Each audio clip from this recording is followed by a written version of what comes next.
is thrilled to welcome Dr. Shah Mahmoud Hanifi to talk about climate change in Afghanistan. His talk today is part of the Environmental Stewardship Committee's month-long focus on climate change in the Global South. Dr. Hanifi's writing, research, and teaching have turned towards environmental history over the past decade. He is an expert in this topic, and we are so happy he is here today. Thank you, Paul. That's a very generous introduction. The word expert sort of gives me a little bit of jitters. I don't certainly claim to be an expert in climate change or anything. I'm a historian, but I am really grateful for this opportunity that you and your committee have provided here. It's really given me a great opportunity to kind of expand my competencies. And the first thing I came to be aware of in dealing with this subject matter is the tremendous role international organizations like the UN have to play in all of this, this subject matter. So thanks a lot to the colleagues of mine that have showed up. A couple of students look familiar. Those of you that I've not met, thanks a lot for sharing your busy Friday afternoon during a busy time of the semester, to be sure. So I am, of course, here to talk about climate change in Afghanistan in the context of the Global South, and it will be important, therefore, to position Afghanistan in the region of the world known as South Asia, that in broad and specific terms is one of the regions of the world that's been most significantly affected by climate change. And in considering the role of climate change in South Asia, we have to think of larger environmental considerations, and the most polluted cities in the world are now in South Asia. I don't know if you've been following, but Delhi sort of shut down its airport recently, which is a drastic step. Delhi's recognized now as the most polluted city in the world. Most statistics have Dhaka, Bangladesh, at number 2 most polluted city in the world, and Afghanistan's capital city, Kabul, now ranks as, according to the World Health Organization, the 3rd most polluted city in the world. And of course, when we deal with pollution, we've got to deal with air and water pollution, and I guess that's sort of the one of the end games I have for this presentation is to get to that point. That is current air and water pollution. In Afghanistan, Kabul in particular, I want to say that my approach, as Paula so rightly mentioned, to climate change came as a refugee of sorts, and climate change produces refugees. And I was an intellectual refugee in the field of environmental studies that I navigated through relationships with colleagues who pushed me, however indirectly or directly in that direction. So I'm really grateful to the students who have kind of listened to some of the discussions of environmental history that I've offered in classes. And my approach to environmental history comes through animals. I really have been obsessed with animal histories recently, but I'm now really interested in forest histories and water histories and the history of food in Afghanistan, which really speak directly to environmental concerns. And so it's really exciting to be able to share some of what I hope kind of early verbal drafts of a manuscript someday that maybe will show up in the library, not through interlibrary loan.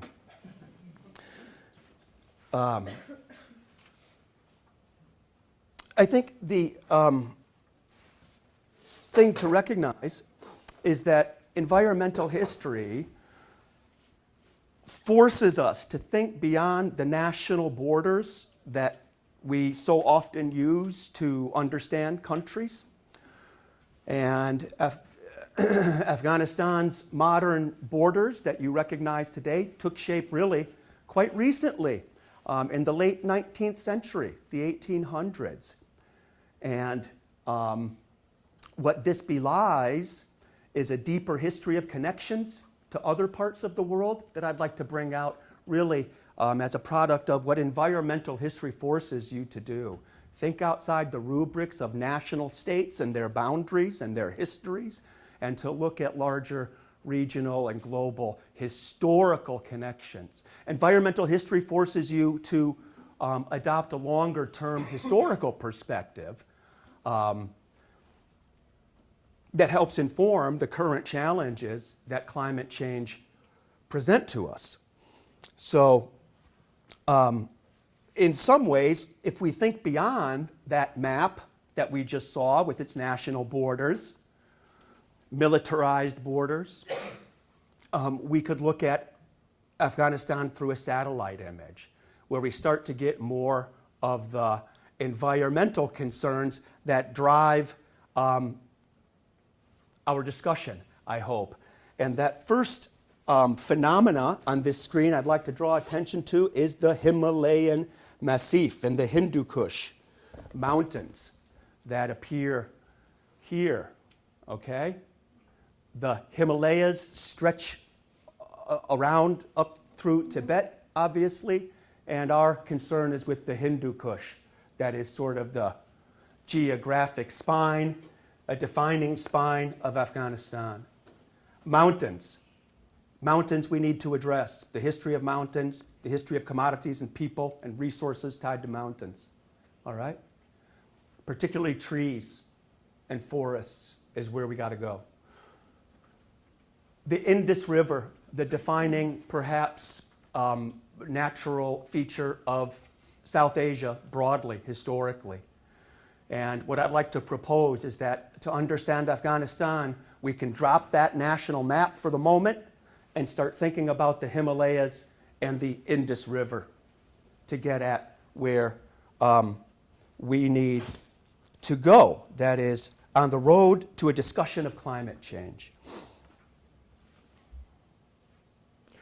I also want to thank Paula for the opportunity to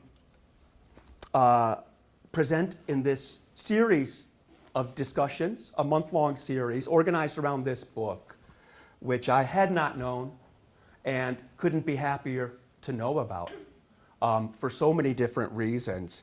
The first is because I learned something definitely new about kind of environmental activism in the United States and his reference to Rachel Carson, who wrote sort of a path-breaking book a generation ago about toxins in the environment like DDT and corporate capitalism's complicity and all that. Just fantastic to think about. We'll see that scenario play out in Afghanistan with development organizations using pesticides to boost agricultural production.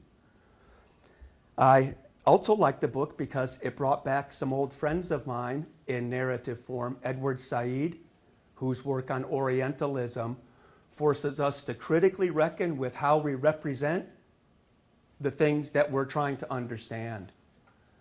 And more sort of politically, those representations are conditioned by power relations.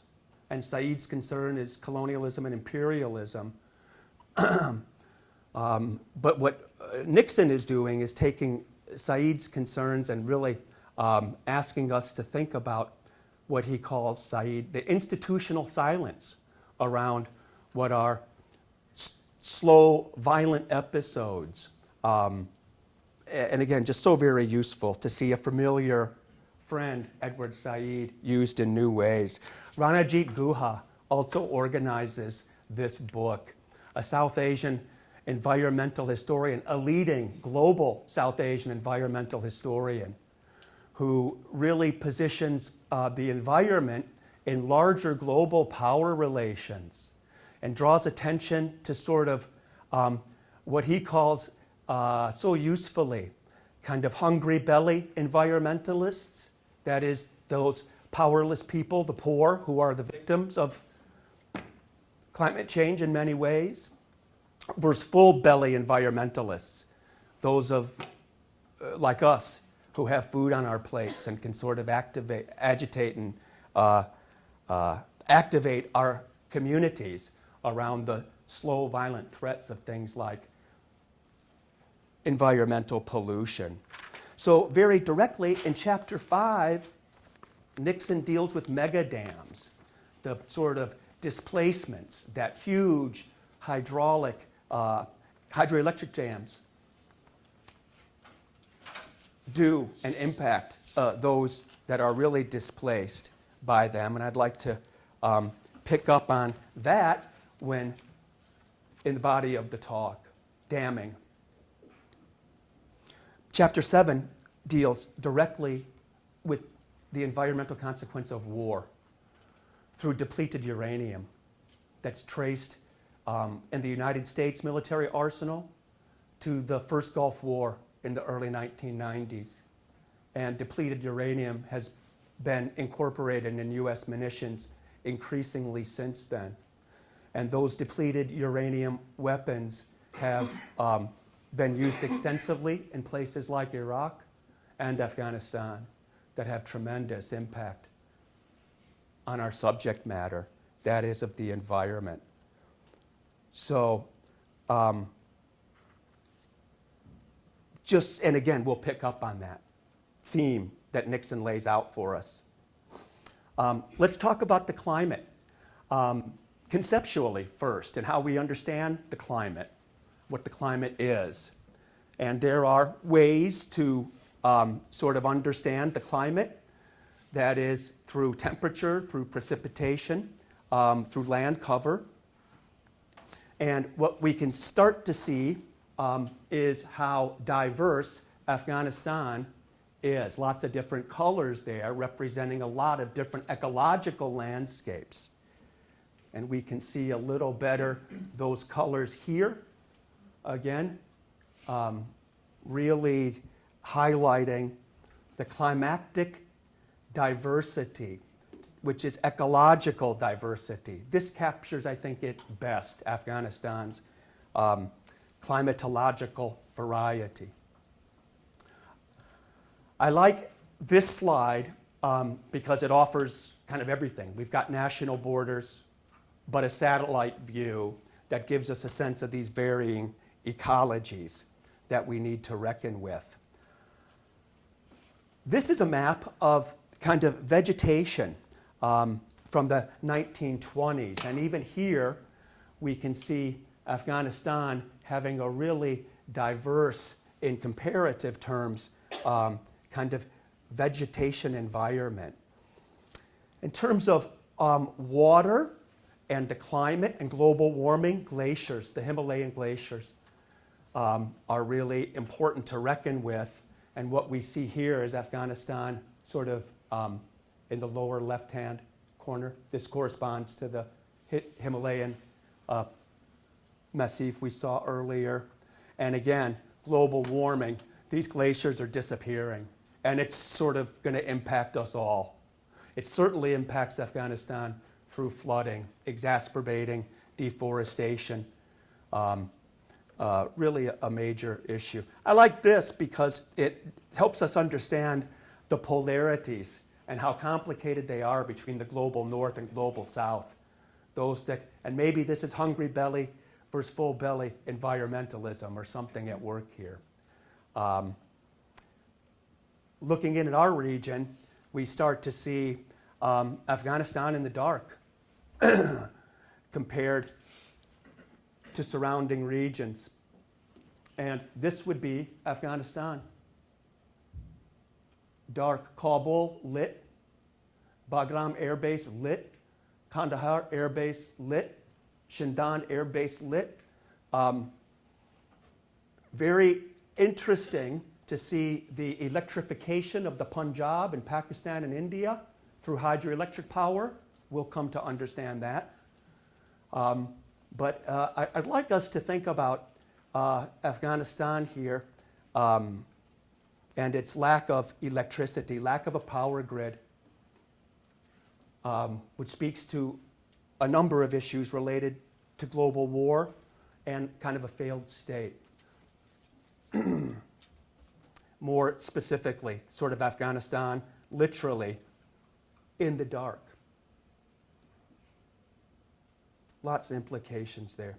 I'm into animals, and I can't pass, as we enter now a discussion of natural resources in Afghanistan over the long stretch of time before we get to the present. And Marco Polo brings these fantastic sheep to the world's attention when he passed through northern Afghanistan on the way to China in the 13th century and attracting big game hunters today. The snow leopard, a real kind of maybe the most well-known animal in those Hindu Kush highlands. And I met this guy recently. I just wanted him to say hi to you. Spectacular creature, which again speaks to not just the diversity of fauna, that is animals, but also the incredible diversity of Afghanistan's flowers, plants, trees, and human cultures. So many small pockets of languages. I've met people from Afghanistan that don't know the name of the language they speak, in addition to more common languages like Persian or Pashto. So those mountains produce a tremendous amount of diversity. Those mountains produce a lot of exchange, kind of a fragile, diverse environment that we now will take a historical tour through. And we can begin with the Indus Valley. Afghanistan sits in between Iran and India, culturally and historically. And let's begin sort of from the Indian side of that equation. With civilization, again, around the world, taking shape in the 3rd century BC, and in the Indus Valley, we have a very sophisticated water-based civilization. I have a student who just got examined on this stuff in the audience here. And what's critical about the Indus Valley civilization is that it did really act on the environment. It's all about the Indus and harnessing its floods and its monsoon kind of impacts. But what is also involved in the Indus Valley civilization at the very top, just because you can't, just because a point is sort of peripheral on the map doesn't mean it's not a central location for this civilization that was connected to other civilizations by natural resources. In that northern area where we had the map are mountains like this, and mining is a huge impact on the environment, historically and in the present. And it's the history of lapis lazuli that was really desired by historic elites like Cleopatra, which brought then the Indus Valley civilization, the resources of geographic Afghanistan, right to the pyramids. And today, lapis lazuli is a real globally, part of the natural resources of Afghanistan. In the Indus Valley civilization, from roughly 2500 to 1900 BC, timber, particularly timber from the Himalayan highlands, particularly Kashmir, was a sort of mass-produced export commodity. Cedar is well known for its durability, its termite-proofness. There's a sacredness to cedar in sort of Vedic and Hindu lore. And this tree got exported and basically helped build kind of Babylon and Mesopotamia. So again, the natural resources of these mountain environments have been a really long-standing object of global interest. Because our flyer had Bamiyan on it, I wanted to show Bamiyan is a region of central Afghanistan that's known for a number of things. Its unique geographic formation with these lakes, sort of series of chain lakes that across the seasons just produce just wonderful imagery that help us again see how complex the relationship to the environment in this region is. However, Bamiyan is most known for being a global center of pilgrimage in basically the 6th to 9th century AD, when Buddhism was anchored firmly in the hillsides of Afghanistan, and you can see these multiple hundred feet Buddhas carved into the mountainscape. A bigger Buddha here, smaller Buddha there. And again, it's these Buddhas that were dynamited by the Taliban right before 9/11. It's actually not the Taliban, it's Al-Qaeda, and it's quite a complex division of labor in that ideological regard. The point is, Bamiyan is also a place that the Mongols ravaged and burned cities and destroyed agricultural infrastructure. And this is the city of screams, Shah within eyesight of the Bamiyan Buddhas. And again, the coming of Islam in 1000 AD brought with it a whole new set of sophisticated sciences, hydrological sciences, that is, dams, wells, gardens, irrigation works, and one center of the Islamic world around 1000 AD was in eastern Afghanistan, in the city of Ghazni, where the beginning of Islam's movement into South Asia is grounded. A sort of cousin dynasty, some say, replaced the Ghaznavids very quickly. And the Ghurids, based just west of Bamiyan, built this, again, kind of engineering marvel that I wanted to, the Minaret of Jam. And I wanted to be sure to show you the impact of global warming. And this is, again, horrific stuff from the perspective of environmental concerns. This is under threat, under imminent environmental threat. Just devastating. I don't know if there's sound here, but the sounds, just incredible. Just incredible. Again, global warming, glacial melt, deforestation, huge problems. Just another perspective. Past. Again, conflux of two smaller streams that have become just a perspective going down the valley. All right.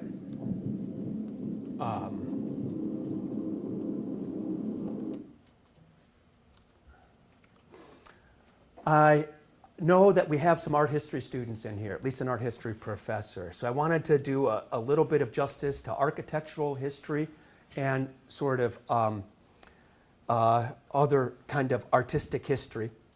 This is the grave of the founder of the Mughal Empire, Babur. Babur is buried in Kabul. Babur was a builder of gardens, an environmentalist, an irrigation scientist, a lover of the geography of the Kabul region with all its diversities. In Babur's memoirs, which are available online in English, he discusses with so much affection the food, the grapes. He was a huge wine drinker and would just go on really detailed grape excursions and tasting wine, sometimes kind of on binges for a couple weeks at a time. Babur was just incredible for his environmental sensibilities and consciousness and awareness and respect. This is the village that's portrayed in the Istalif 20 miles or so north of Kabul, that really began with Babur's irrigation of it. Babur was deeply into water, and again, another irrigation canal on the left. On the right, Babur was on the Indus. He saw the Indus crocodiles and also Indus dolphins. It's just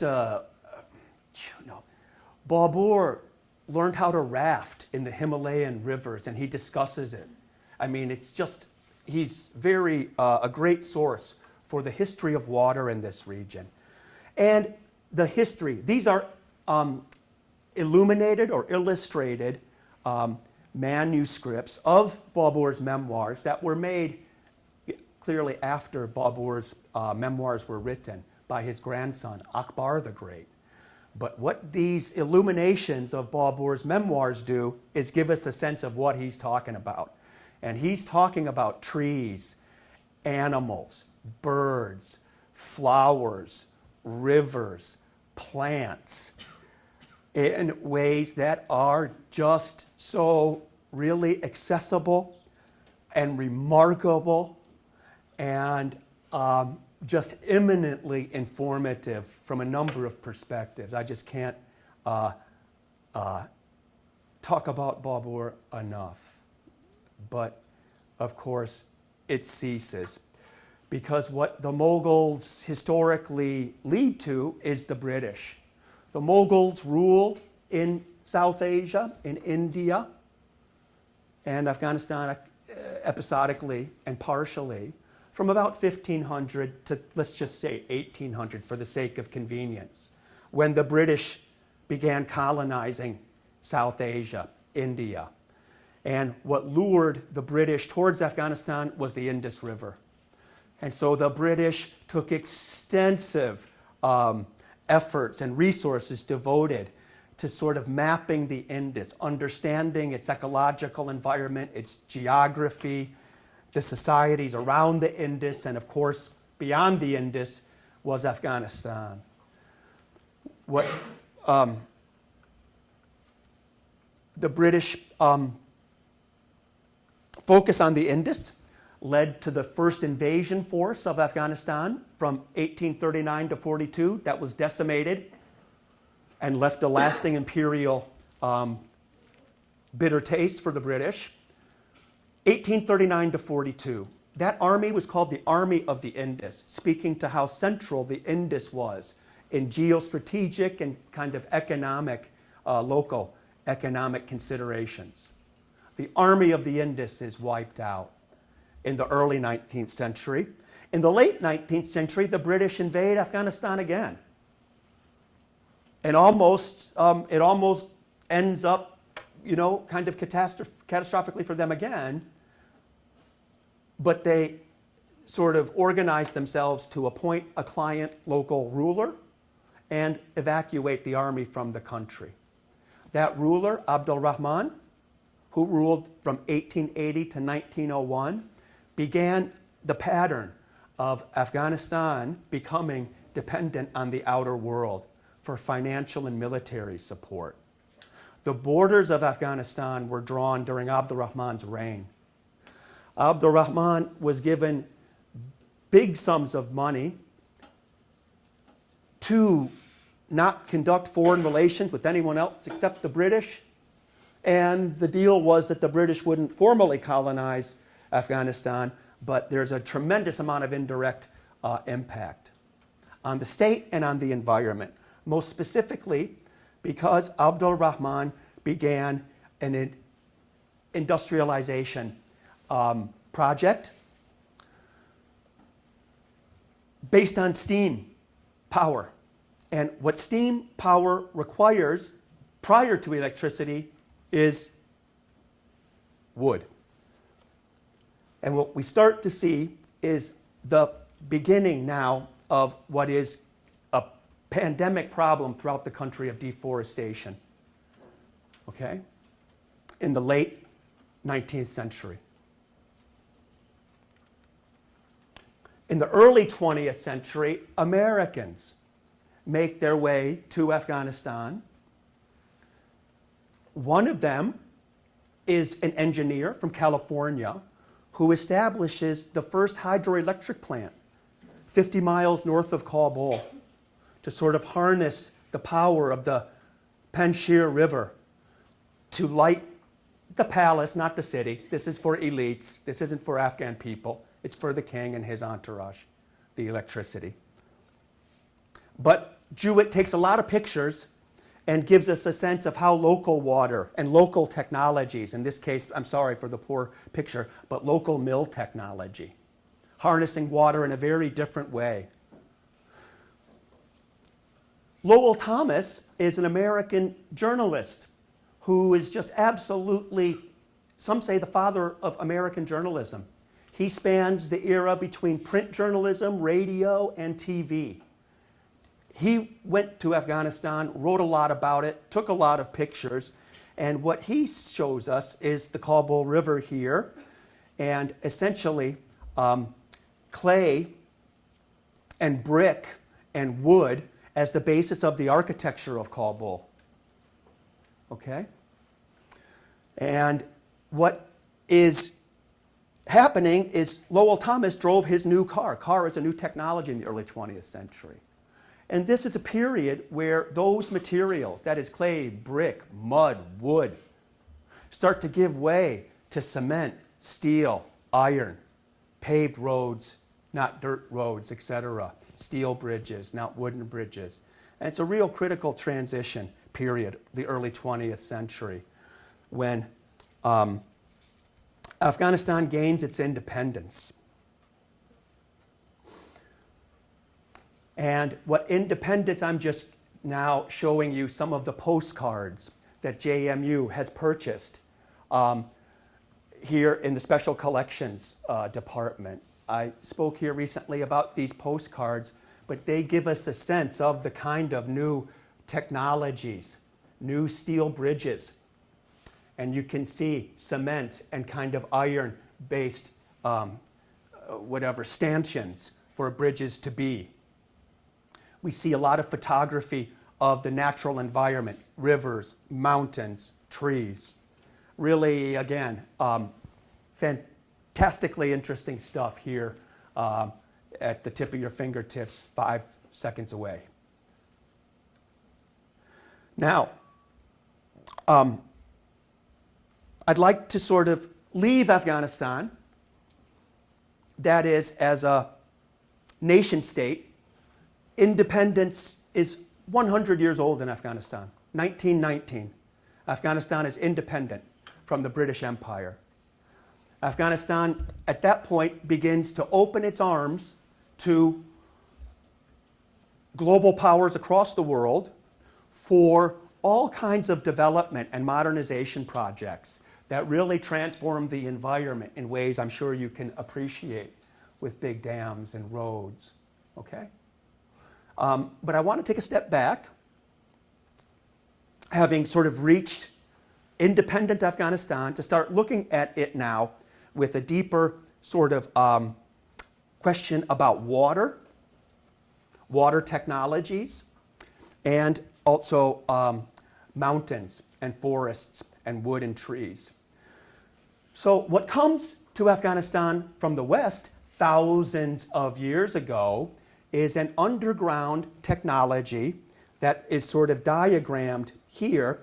It's the Qanat system, also called the Kharez system, which is a really labor-intensive irrigation, ancient irrigation technique that you can see the diagram involves kind of tapping in to mountain aquifers and water, the water table, and then using ditches to sort of irrigate fields.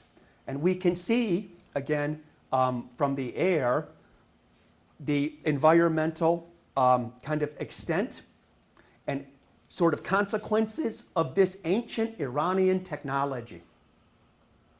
Again, at the time of Zoroaster, if we want to think of ancient Iran, Zoroaster is born here in Balkh.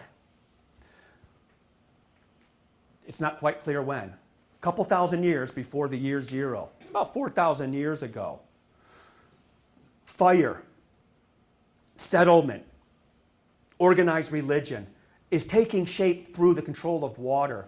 And what we see here is an alluvial fan in the north of Afghanistan, in the city of Mazar-e-Sharif, that is really home to a concentration, sophisticated concentration of this Kharez technology that we also get to see in Bamiyan.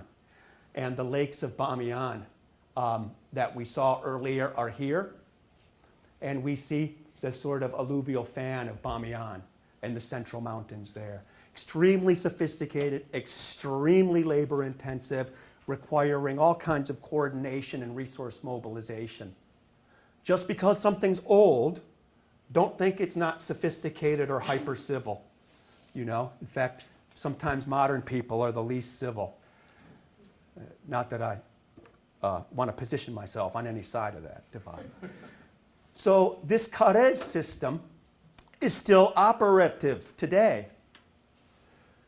And we can quantify, and that's an important thing. It is possible to quantify using all the technologies that the world system has to offer, particularly satellite technologies. We can see the sort of historical residue of the Kharez system and the mountains and the rivers that allow it to happen. Let's look at these rivers of Afghanistan with that ancient technology in mind, the ecological, environmental diversity in mind, and hone in on the Helmand River, which is key for U.S. involvement, okay, and the Kabul River, all right? But I have to draw attention to what is Kashmir. And you know, I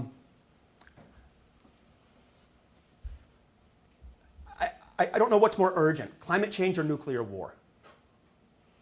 But they're different kinds of urgencies and require different kinds of action. And in fact, that's what Nixon helps us understand and sort of talk and work through it, the book, all right? But in Kashmir, we have a really deep history of trees and rivers, Indus headwaters. And now India and Pakistan are on the cusp of a nuclear sort of, hair-trigger nuclear war now in Kashmir.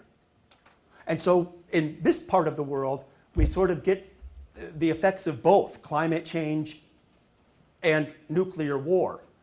And I want to make sure to draw that line very quickly now. I see we're running out of time.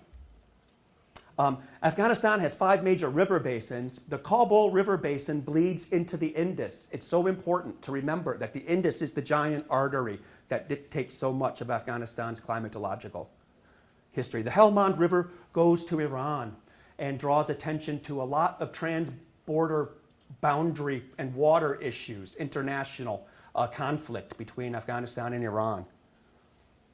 Okay, again, just showing that the Kabul River has been dammed and, again, connected to the Indus Basin. I want to just go, the science of water is very much a part of the international system, and it's reduced to a map here. Now, flooding. The British, in their colonization of India and the Punjab region in particular, that borders Afghanistan and encompasses the Indus, the 5 rivers of the Punjab actually that feed into the Indus, and the British built all kinds of canals and modern irrigation works with cement for new kinds of settlement, new economic and political projects, but just a net of roads, railroads, canals, wholesale, retail markets, just a dramatic transformation using technologies from the 19th and early 20th century that lead to failure in the modern era, where about a decade ago in 2010, the Indus experienced just a devastating flood with all sorts of loss of human life and property. And again, we can look back at history of damming for understanding current population displacements, as Nixon would want us to do. Sort of when a river becomes a lake, it starts to look like the big picture up top. And again, when there's flooding, there's just all kinds of horrific damage, as you saw earlier. All right, now, Afghanistan, we have to position its rivers with mountains. Okay? And when the United States gets to be, now we'll come back to the United States involvement here as quickly as possible. It's 1945, during World War II, when the United States legation, it's not an embassy yet, notes how complex the relationship is between Afghanistan and Pakistan, British India, that is, that time, over the movement of timber and wood through these rivers across national boundaries. Okay? And the Americans in the Cold War era, after World War II, begin their major damming projects in the Helmand province on the Helmand River. And we see just devastating consequences of this application of damming technology. Massive population displacement, but the science was wrong. Agricultural production fell because there was actually increase in soil salinization. Just an utter failure. Beginning in 1949 to 1979, the United States lent Afghanistan millions of dollars to develop this Helmand and later the Arghandab River Valley Agency. Now the United States military is deeply involved in the Helmand region. It's a center of poppy production. And just the irony, very quickly, these dams give us a sense of the impact on the environment. And American engineers in the 50s, US military troops today, sort of responsible for these dams. Okay? Kandahar Airport is built just like on the same designer as Dulles Airport in the 1950s and 60s. Afghanistan goes through all kinds of cultural modernization things. The upper picture is a picture from Vogue magazine. Kandahar Airport starts to have a sort of, that's the locus of the American developmental project. It's really important, but still, I just have to say, it's all about Kabul. Afghanistan, politically and internationally, is all about Kabul on the bottom here. Okay? In the 1920s, we have a nice sort of view of regional forests. You can see Afghanistan really rich in forests. Today, through satellite mapping, we can also get land cover, very specific kinds of plants and trees. Okay? It's these mountains we have to start taking seriously. On the left, that's the Khyber Pass, the most famous, maybe, mountain pass in the world. And you can get a sense now of how rivers flow through here and the kinds of ecological diversity at stake here. Mountain cultures.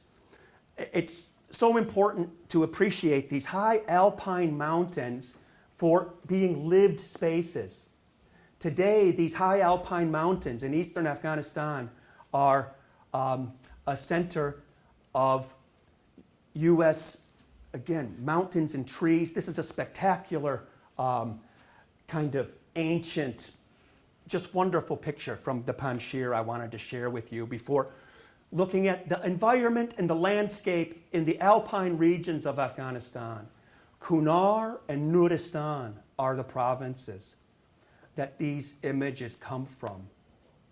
And I'm showing some of the wooden architecture here for architecture students. But there's a lot of labor associated with these environments.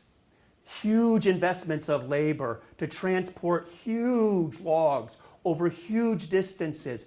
Dubai is being built in many ways on the back of Himalayan cedar today. Floating down rivers, the technology here, the organization, extremely complex.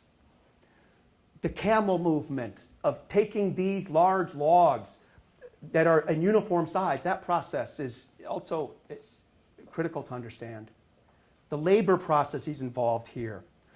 We get to the present now and policing, where the U.S. military is looking at timber as an export, sort of in the context of counterinsurgency. And let's remember that now the United States is dealing with climate in Afghanistan as a second priority. It's counterterrorism that's always first. And we see then this sort of politicization and militarization of environmental and climatological remedial work. Really complex. And the people of Afghanistan are what I'd like our mind to stay on. Ironic here, 1970s, Eastern Afghanistan, home of just lush forests, tourism, passport to peace. Well, this place gets napalmed by the Soviets. And it's napalm that Rachel Carson also drew attention to in her book. The environmental impacts of the Soviet war are one thing.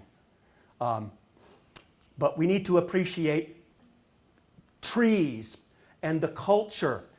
My father went to school underneath a tree. My father remembers basically the sound of a river in the background constantly. Meetings, politics, recreation, trees, the culture of trees. I want to emphasize Afghanistan is a wood culture. At the vernacular local level, it's wood. It's not electricity. Now we start to understand the blackness on that map. It's all wood, which raises tremendous environmental problems because of indoor use of wood for cooking and fuel. There's an epidemic of indoor pollution hitting Afghan women in particular and children in particular. All of these effects of climate change, that are floods and droughts and this kind of pollution, hit the most vulnerable, women and kids first. Let's be clear about that. Wood for export. Afghanistan, because of it has the largest number of landmines. There's a JMU program intimately aware of landmines in Afghanistan. That leads to the largest number of amputees in the country. Afghanistan has, again, unfortunate notoriety that way. Let's see if we can quickly get to the present by looking at Kabul River historically as it runs into the Indus River here near Attock in Pakistan. This could be the first photo of the Kabul River from the Second Anglo-Afghan War last 2 centuries ago now. Russian photograph of the Kabul River in the 1980s. Kabul River has rapids in its high mountain. It has plains as it reaches Indus. It's a complex political and social thing. Now we see in the 1970s the Kabul River's flowing through Kabul. Different, depths at different times of years, but it's flowing. It's clean enough. You can see water tanks. This is the Soviet period, 1980s. Clean enough to wash and drink and graze in the 1980s. Things have changed in the post-2001 era. And we have to remember, drought and famine have affected Afghanistan since the year 2000. There's been devastating famines and droughts in the year 2000, 2003, 6, 8, and last year. Devastating, 2018. No water, grass is growing, just polluted and dead or dying, dried up and dirty. Air pollution, we mentioned. Military vehicles. Carbon emissions from planes, big political thing. Again, the toxins, the oils. Afghanistan's fuel is full of lead, lead-based fuels, diesel fuels, two-stroke engines. Just if you spend time in Kabul, at the end of the day, you can scrape yourself if you can stand the smell, because you'll be holding your nose, you won't be able to scrape. It's a dirty city. All right, very quickly, these droughts that have affected Afghanistan begin with glaciers, and we can see just last year how devastating the shift from 2017 to 2018 is in terms of snow water. We're at a point of ecological environmental crisis. Kabul is running out of water. Be clear about that. And again, the United International community gives us a lot of information about floods, using a lot of different technologies, and again, always in the context of humanitarian actions and sort of global quantification metrics, and again, the kinds of reports that these maps are a part of are just voluminous. There's so much international documentation about these natural hazards, floods, and of course, earthquakes are another sort of problem. Drought, and it's just, remember, it's so important, in the age of global warming, droughts and floods sort of go together just at different seasons. Again, dust storms now in Afghanistan due to just prolonged drought. Afghanistan used to feed itself. Babur would, if we could have a hypothetical dinner with Babur, you'd see food, melons the size of small boulders. And now Afghanistan can't feed itself, and sort of food vulnerability. But I want to just say, because of Nixon, it's depleted uranium in United States munitions that has me worried. And it had me worried beginning in 2001 with the campaign to find Osama bin Laden and the bombing of Tora Bora. Here is an example of that impact. And again, given that there's a matrix of control there are responsible parties. The international community, that is the United States, is responsible, controls the air of Afghanistan, controls the ground. Okay? And we need to be really clear about how militaries do things that they hide. There's censorship and propaganda all throughout the narrative of the U.S. engagement of Afghanistan. There's a censorship of the use of depleted uranium. And you can see, not very clearly, the amount of munitions that Afghanistan absorbed. That's what took the invasion of Iraq till 2003. They ran out of weapons, all right? And depleted uranium is something that nuclear power plants want to and need to deal with. The United States military gets it for free and has been packing its munitions with depleted uranium at no cost to the corporations for now nearly 20 years. We get now the mother of all bombs in 2017, the biggest bomb on record dropped on our region with tremendous depleted uranium ramifications. We have massive birth defects, both for wildlife and humans, on record. Be clear, this is on the level of war criminal stuff.